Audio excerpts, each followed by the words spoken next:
Welcome, ladies and gentlemen, to another episode of Candid with RMT. And today I have with me Miss Aliza Ali Jannat. Hi, Aliza. Welcome to Candid with RMT. Thank you so much for inviting me. My pleasure. My pleasure. So, Aliza, before we get the ball moving, this is a question I often ask my guests. What made you choose law? Well, I would say that it was not that something that I just woke up one day and I decided that I wanted to be a lawyer. It was a conscious thought, well thought of. I think I recall that somewhere when I was in 8th standard, I decided that this is what I want to do, and there's a reason for it. Because I think all my life, whether I was in school or whether I was in college, I was very much into debates and extemporaries, and so I was very much comfortable with public speaking. And also, I feel that I'm somebody who really wants to do something for people. Like, I think I have this inherent thought in me that I want to be of use to the society. And what better than, if you can use your skills to help somebody and at the same time earn your bread and butter, basically. So I think that's what really, intrigued me, that this is something I want to do. And I think that's how I ended up choosing law. Interesting. So, I believe you're part of a lot of NGOs where you actively volunteer for these social causes as well. Yes, I do. Yes, that's true.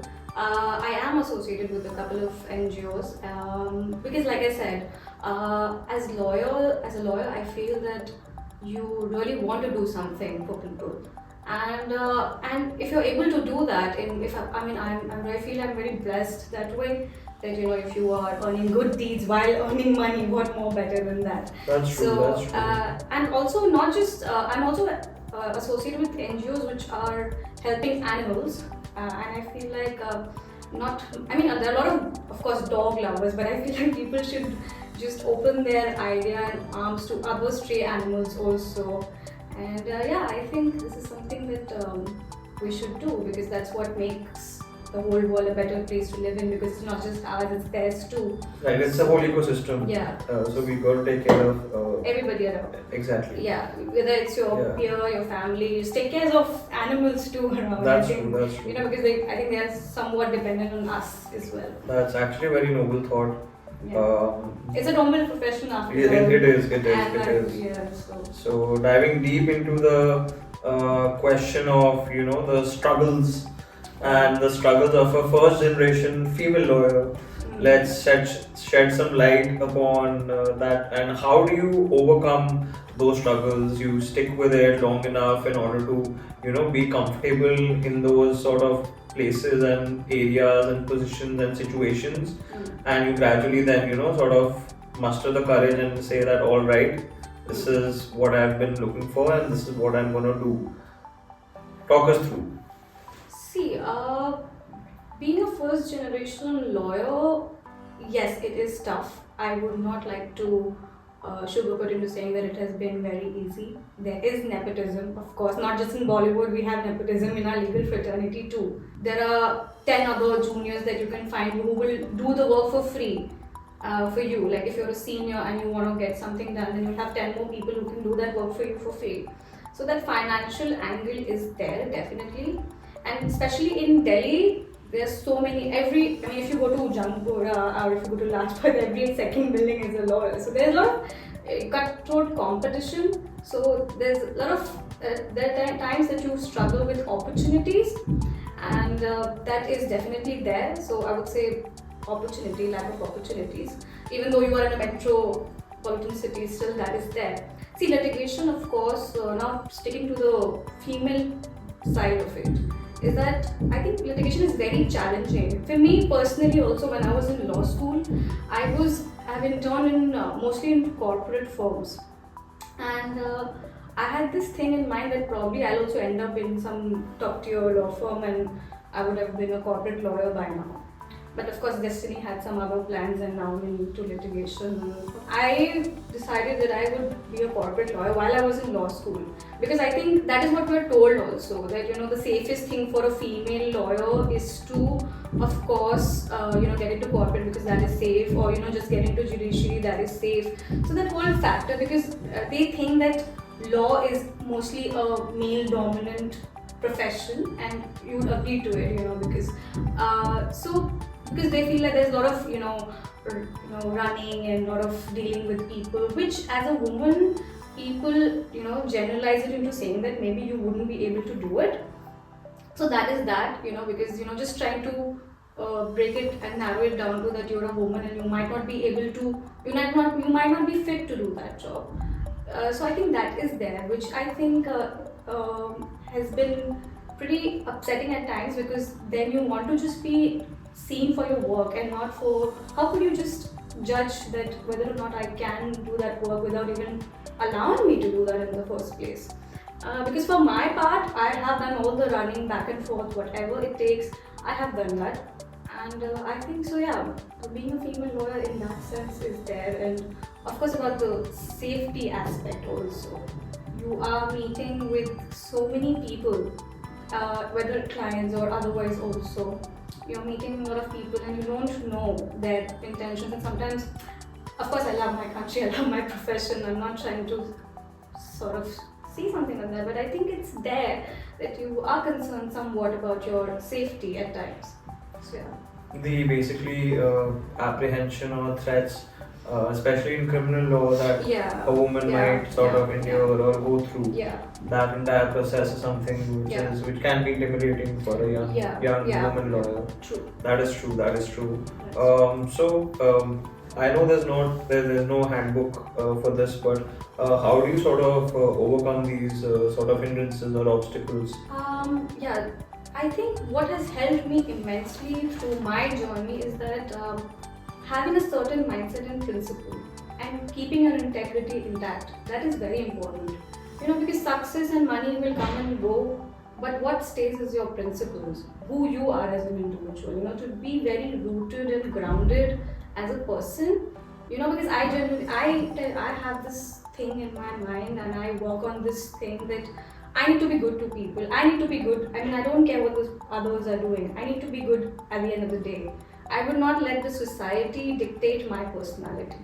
If I am a good person and I have certain principles, I will not let go of that principle just to, earn some money or some XYZ connection. I would never do that. So I think that mindset will, of course, help you a lot when facing such challenges, because you're put in a spot sometimes that you don't know. And a lot of people, I have seen a lot of people, I would of course not name, but I'm talking about the female, of course, that they just give up. And I think that you need to be very strong-headed, and thick-skinned. And this is funny because I'm very sensitive myself, but you have to be a little thick-skinned and disciplined and, hold on to your principles, which really helps. That's true. I mean, in our profession, I think the only profession I can relate litigation and the fact of being thick-skinned is politics. Because politics is a profession where you sort of have to be thick-skinned. You can't be sensitive. You can't let your ego. Although it's actually ironic that in our profession, the ego sort of plays a dual role in sort of a double-edged sword, where you can't be egoistic, but at the same time, majority of the lawyers that you sort of encounter are egoistic. So it's actually very funny.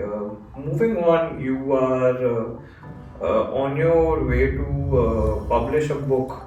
Yeah. So congratulations on that. Thank And you so talk us much. more about this book, and where do you find the time to write a book in this hustling, bustling profession of ours? First of all, let me say this is the first time I'm making like a public sort of an announcement about this book. So thanks to you, I'm getting My a pleasure. platform My pleasure. to do that. So having said that, I feel like why I keep telling you that I think I don't see myself doing anything but law. Why I'll tell you is that when I am a lawyer, I'm not just a lawyer. I am a counselor for my clients. I am doing, sometimes when the situation demands, I am doing negotiation, I'm doing writing, I'm drafting, I'm talking to people. So there's so many things that I'm doing. It's like a lawyer has do so many things and step into so many roles every single day. So that I think so my profession has allowed me that every single day is a new day, is a new experience, new roles that I'm doing. And at the same time, I feel that it's a very artistic profession also. Because when you're drafting a matter, when you're appearing before the court, you need to have like a certain insight about things and your creative mind. That it comes, of course, there is logic and there is precedent and statutes and everything, but I think the whole tapestry that you paint, it's an artistic approach also. Couldn't agree more. Couldn't agree more. Yeah. So having said that, I of course thoroughly enjoy writing, and I feel that my profession of course allows me to do that. I mean, even though of course our timings are crazy, you would agree. I mean, you're working on Sundays and there are no Mondays and no Sundays for you. But there was something in me that I always wanted to do this. That that I want to write this book and publish it, and I don't know, all thanks to the Almighty, I'm doing it now. Well, what is the book about? Oh yes, of course. So it's a fiction novel. The genre is romantic, of course. All right. Yeah.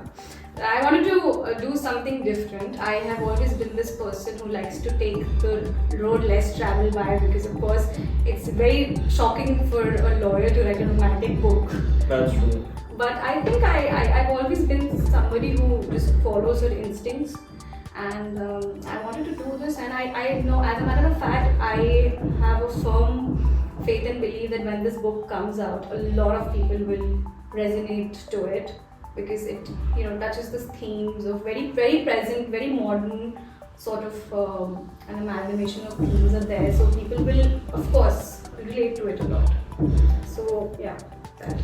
Interesting. Moving on to the sort of tag that lawyers don't seem to get off even 10 years or 2 decades in the profession of the NLU and the non-NLU tag. That is a sort of big factor that a lot of sort of lawyers in litigation sort of feel that since they haven't, ironically enough, most of the lawyers that are into practice are not from NLUs, and even the judges, I would say, majority of them. But having said that, why is it that there is always a premium elite institute which will overpower the other non-elite institutes, and how does one sort of overcome that sort of factor? See, this question I do get a lot from a lot of law students that I do get to interact with, and others also. Even I was perplexed at one point when I was giving my law entrance, and there was this huge pressure that I have to, make it to the NLU, otherwise I'm doomed. And there is no future for me, especially if you're a first generation lawyer, you do not know any other way. That's what you're told from everybody. That's true. That if you're not an NLU student, if you don't have that tag, your life is over. But I would say I am a living example, and so are you. You're also first generation lawyer, and there's many, of course, I meet, and they're very successful, great lawyers, great skills, and they're not from NLU. I think there's this whole hoax and this whole hoax about that you need to be from NLU to be a good lawyer. I'm not trying to be condescending about the students who are in NLU, because of course it's very tough and people are really qualified, and I have total respect to them. In fact, I made a post on LinkedIn about this whole NLU thing, and I got amazing response to that, because a lot of people were able to connect to it also. So no, I don't think so that you need to be from an NLU to be a good lawyer. It all comes down and boils down to your abilities, your skill sets, what you bring to the table, whether or not you're able to help your client, whether or not he's guilty. That is what is a good lawyer is about. A good lawyer is not somebody who knows the law, but is someone, how can you take out solutions for your client, is what I personally feel. That how do you mold the law and the situations to the advantage of your client. I think that is what a good lawyer is all about. And if you're from NLU, that's great. If you're not, then there's nothing to be disheartened about. That's it. Yeah, I mean, advocacy is something which is I mean, you may have the best professors, you may have the best infrastructure, but if you sort of have that practical exposure early on, I'm sure you can be, a very good advocate. Uh, Not necessarily, having gone to those premium institutes. Moving on, there's a lot of complaints, I would say, that I get from young lawyers while accepting work. They will always tell me that, listen, I'm getting a marriage registration, I'm getting a 138 very low stakes case. I'm wanting to do this registry, or just assist someone in the process of the registry, making very few money financially. Why is it so important early on, for at least a decade, to just accept work and be exposed to the legal ecosystem, so that after that decade you can dictate your price? What are your views on this? So I would say, Raghumanyu, that you need to let go of your ego if you want to get into this profession. You cannot be like that, oh, I am so and so I cannot do this work or that work. You cannot just nitpick things. You need to be very welcoming and not at all egoistic, because for my personal experience, I have done multiple printouts, and I've done, I'm doing dusty summons, and I'm trying to, go and post the summons and something, and sometimes I've even done numberings also for the documents. I have done all that work, and it's a gradual process, because every senior or mentor that you work with, they try to grill you, I think, just, so that you become tough enough so that you survive. So, and that has been a gradual process, like I said, from going on to, handing over printouts, to going and appearing before the court. That is an entire journey, and when I think about it, I extremely cherish it now. Because had I not done all of that, it wouldn't have given me the confidence that I have now. That, because if somebody tells me you're on your own, I will be able to figure out everything now, because I can be a clerk if the situation demands, and I can be an arguing counsel if the situation demands. So I think you need to be very versatile, very open, and welcoming to whatever comes your way. Never say no to any work, because there's no work that is trivial. Every work comes with a certain experience, and that is what makes you holistic. That's true. Yeah. That's true. Moving on to the last question, and this is something that I often like to discuss with my guests, especially for the upcoming lawyers and the law students, is how do you generate business? See, I would say that once you become a lawyer, you need to understand that you have to have this understanding and this vision that you want to become a brand of your own. You cannot be somebody's junior for I'm not trying to say there are people who are doing it, but for me personally, and I think that you cannot be just, under somebody's hood for a very long period of time, because like you said, there could be somebody that they might not need you. Then where would you go? What would you do? What do you have? So it's very important to build a brand of your own. Of course, it's 2 years now for me in the bar, and 2 years and more counting. I'll be 3 years now in August. But take however long it takes for you to understand the law, because when you're in law school, you still don't understand the practical aspects of law. Take as long as you need to understand, and once you feel confident, once you feel that I am ready and I have the skills that I would be able to tackle the situations in a jiffy, then I think just be on your own, go rogue, do whatever. You don't have to really follow what people are telling. Go with your instincts. And how do you try to bring work? Then I would say that one of the most important factor and the most important thing is networking and connections. Because networking can get you to places you cannot even imagine. Because for me, that is how it has worked. being associated with a couple of seniors, couple of law firms that I know, some friends that I know, and that is how you are able to, especially as a first generation lawyer who knows nothing and is always, that things don't go haywire and you're like, you don't know what to do. That comes handy when you know of people who can help you. Let's just say that you have a friend, like something as marriage registration. What if your friend from college has just graduated and he just calls you up randomly and say that, because see, for the outside world, they don't know the difference between what is a civil lawyer, what is a criminal lawyer, or what is a lawyer at district court doing. They don't know the difference. For them, you are a lawyer who can just get the work done. He can get the marriage registration also and he can get the bail also done. That is what the general understanding for a lawyer is. Not, are you going to tell me that, no, I'm sorry, I can't, I'm practicing, I'm a criminal lawyer, I can't do this. No, you can't. And that's when, so you help him maybe in the marriage registration and eventually he might approach you for some other work in the near future. So networking, that is how it helps, and I think you should always, go to places, meet people, talk to your friends, let them know that you're doing this and build a brand of your own. Just, come to terms with people and let them know that this is what you're doing, and that is how I think is like one of the most, key takeaways, to generate your client leads. Talking more about the key takeaways, advice for your lawyers, young lawyers, and upcoming lawyers, students who are on the verge of cusp of becoming lawyers. Yeah.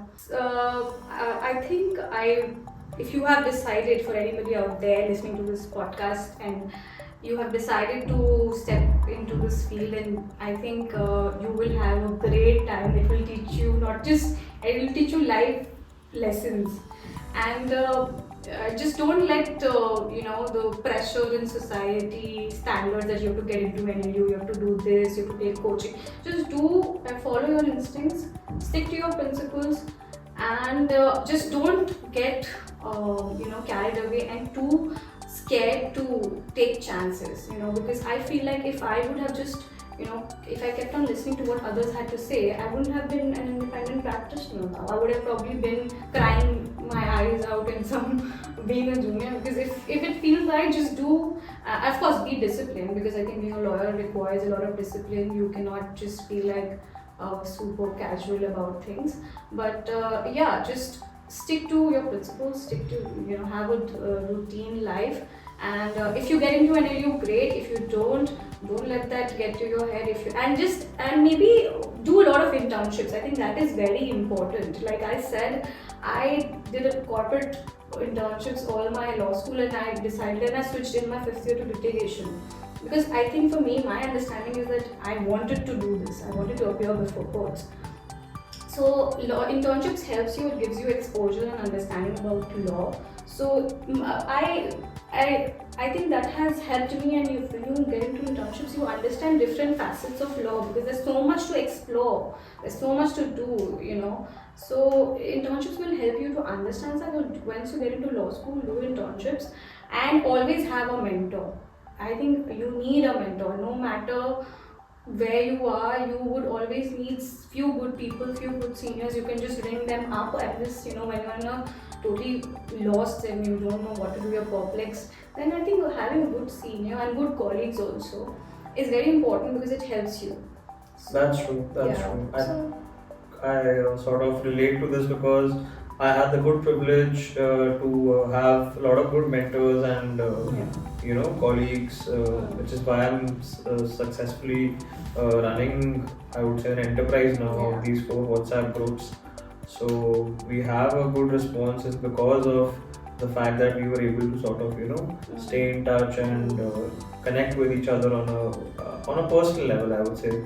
If you are professionally connected to someone, then it sort of limits you to the aspect of just being professional and being colleagues. But if you sort of dive deeper and get more personal, it opens a different set of things to sort of look into. Well, that's that. Thank you so much, Aliza. It was a pleasure having you. Thank you so much for having me. It was lovely speaking to you. My pleasure. My pleasure. Thank you so much.